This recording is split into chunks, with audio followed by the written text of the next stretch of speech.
んにちは、ウルトラマイクロマニアックスです。今日は、飛び熊ことフェイシオングの FX817B17 ボンバー2チャンネル EPP のレビューをお送りいたします。前作 FX816P38 からブランド名をフェイシオングと改名した飞熊玩具厂写生飛熊とは日本語で読むと飛び熊、プライベアーと聞けばトイラジに明るい方なら耳にしたことがあると思います。さて、その飛び熊が手掛ける新型機は第二次世界大戦で活躍した空の要塞ことボーイング B17 フライングフォートレス。もともとは米国本土防衛を主目的として開発されたものの、当時としては長い航続距離と最大 5.8 トンもの積載が可能だったことから、欧州戦線から太平洋戦線まで幅広く戦果を上げた名爆撃機。その堅牢な機体は0戦数機でも撃墜は難しかったとされています。その空の要塞 B17 のモデリングは安全第一トイラジらしく、突起物を排除したシルエット優先の作り込み、唯一残されたボディ上の 12.7mm2 連装機銃は砲身の放熱口まで作り込み、ディテールを上手に再現しているプラ製で、細かい再現の難しい全 EPP 製ボディのアクセントになってて良い感じです。モデルベースである B17 は4発機ですが、本機は2モーターの2チャンネルコントロールです。で、あれれ？そうなんです。実は、モーターが駆動するプロペラは、ボディ寄りの2発だけ。翼端側2つはダミーの風車。まあ、コストの兼ね合いから、トイラジなら許されるデフォルメでしょう。さて、カラーリングですが、ボディが白い点を除けば、尾翼と主翼先端、さらに4発のエンジンナセルの黄色ペイントや、右主翼のブルーデルタから、ファッティダディの塗装パターンで、現存機はとても有名な、429740の機体。この機体は、1970年公開のアメリカ映画、トラに登場し、燃え盛る滑走路に、華麗なタッチ&ゴーを見せてくれた、現在も飛行可能状態を維持する、貴重な B17 です。ボディを銀色にしてくれたら、もっとファッティダディだったんですが、EPP 色の白色なのはちょっぴり残念なところ。まあ、トイラジに、コスト増の銀と黄色の塗り分けは、許されなかったのでしょう。スペック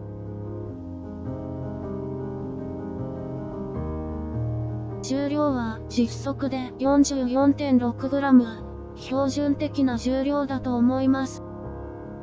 飛行テスト函館後の初飛行です。天候は曇り、風がちょっぴり強いです。本 FX シリーズの送信機はトリム調整がないので、まずはまっすぐ飛ぶか確認します。おっと、旋回中にエレベーター当てたつもりが、スロットルを抜いてしまいました。モード2は難しいです。しかし、墜落側転しても、全く壊れ知らず、EPP 製軽量機は、飛べなくなるような破損はまずありません。ありがたいですね。とりあえず、機体に慣れたいと思いますので、明電飛行しながら、旋回中心に操縦します。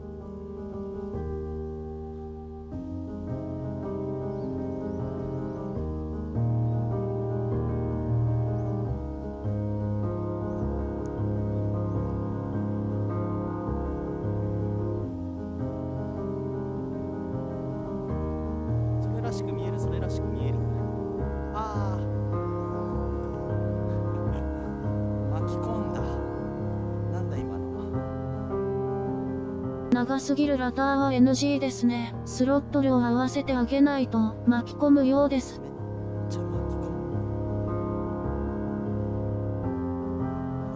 む。次は滑走離陸できるか試してみましょう。5メートルくらいで、ふわっと浮きました。いい感じです。ただ、曇ってて、どうにも綺麗が見づらいので、今日はここまで。頭打っちゃうし。飛行テスト2回目。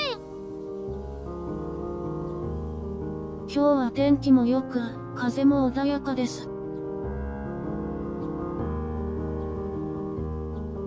前回、不慣れな送信機モードで操作ミスしたり、強い巻き込み癖に苦しみましたが、今日はそんなことがないように慎重に操縦したいと思います。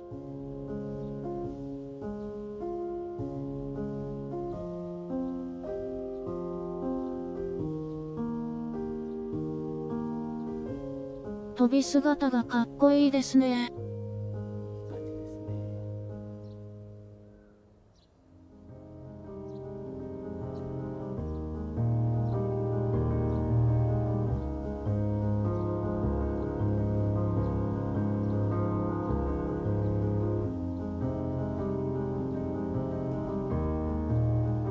穏やかな風であれば、スロットルにはほとんど触れなくても、楽に操縦できる安定性がありますね。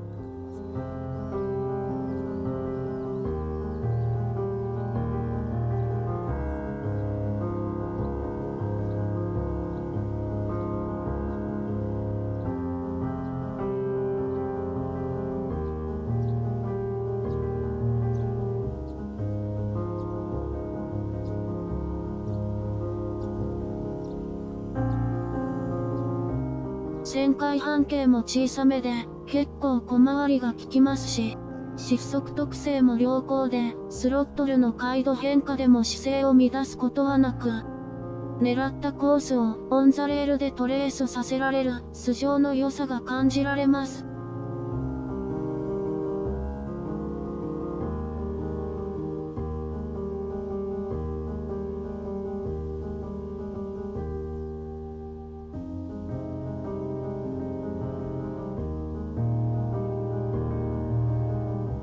前作 FX816P38 も飛び熊の中では優秀な機体でしたが、なかなかどうして本機も2チャンネルといらじらしからぬ完成度じゃないでしょうか。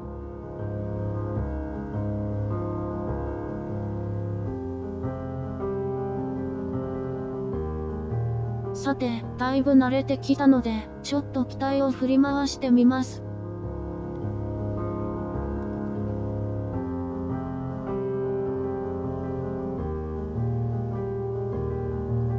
スロットル全開時のヘッドアップもねじれないですし、パワーも十分なので、結構な向かい角が出せます。ループできるかも、爆撃機だけど。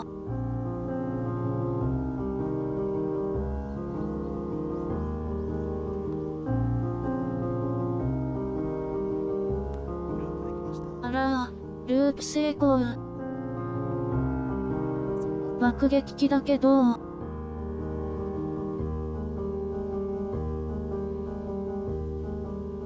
楽しいので、しばし自由飛行タイム。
さて、そろそろバッテリー切れなので着陸です。